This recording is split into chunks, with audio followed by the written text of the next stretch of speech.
Welcome to your Friday Fitness. One of the biggest problems I find with my clients are stiff hips, low back pain. It's one of the reasons why I'm teaching an online mobility and flexibility class, and you can find the information for that in the bio. So for today, what we want to look at is alleviating some of the pressure in the low back, and what we're going to do is stretch out your hips and focus on engaging the glutes in order to have better mobility in your hips. So let's take it down to the mat and I'll show you where we get started and how to go through each one of these exercises. Our first exercise is a hip flexor stretch, and very simply what you're going to do is start on the knees. You're going to lift and bring your one leg forward and think about all things 90-degree angles. So the leg we're working is actually the knee that's on the floor. So for that matter, I'm going to change feet so you can see this leg. So when we look at shifting the weight, your weight is through the body down into the knee. If you need to, roll your mat up in order to cushion that a little bit. And if you need something for balance, you can do that, of course. So the foot comes forward, your ankle is directly below your knee. The shoulders, hips, and knees are in line. And then what we're going to do from here is a pelvic tilt. Now, for some of you, when you're trying this, you're probably feeling a stretch automatically through your hip flexor in the front of the thigh. What happens for a lot of people with your low back pain is you have an interior pelvic tilt.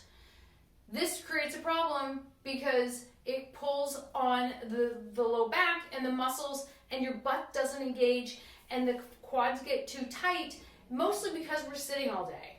So this is a stretch that's very simple you can do, but again, you want to make sure that you can tilt your butt cheek underneath, and we're just going to hold that.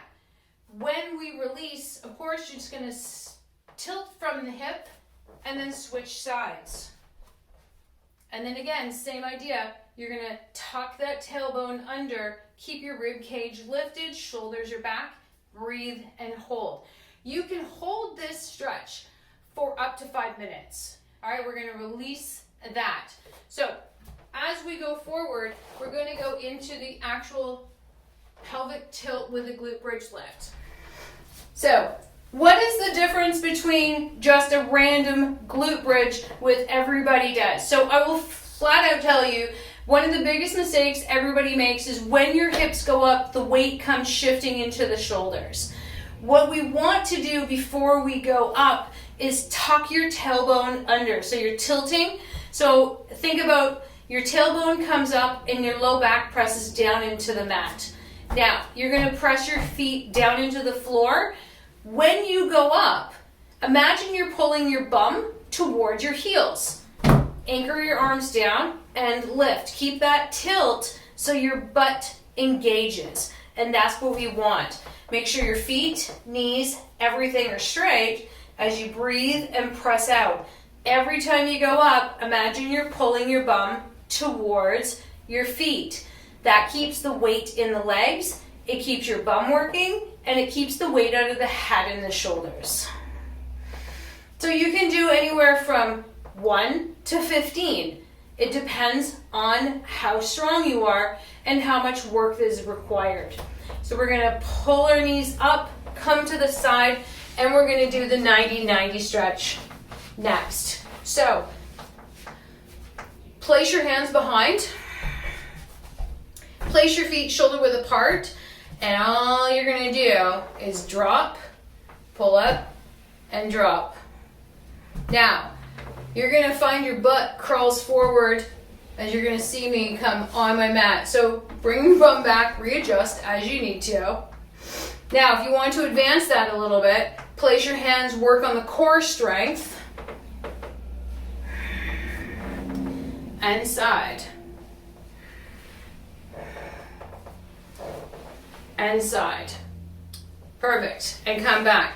And again, 1 to 10, depending on where your fitness level is. And now we're going to move into a squat and lift. So all of these exercises help with our flexibility and mobility. So when we do a squat and lift, it's literally that. So my head's gonna cut off as I move this. But ideally we want to see what my body's doing, not what my face is doing.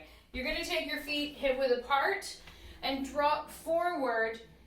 Pull the abdominals in.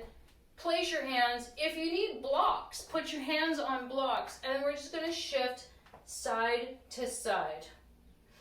Loosening up the hips a little bit. And then all we're going to do is squat. Easier said than done. Okay, and you're just shifting side to side. Hands on the floor and lift. And drop. And lift. Put your hands on your thighs when you want to come up and breathe.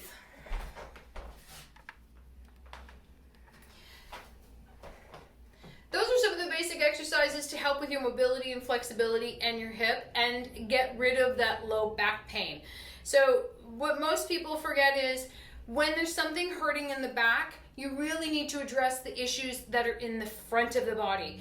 So do this sequence a couple of times throughout the next, 1 or 2 times per week for the next couple weeks. Post in the comments below if you have any questions or comments.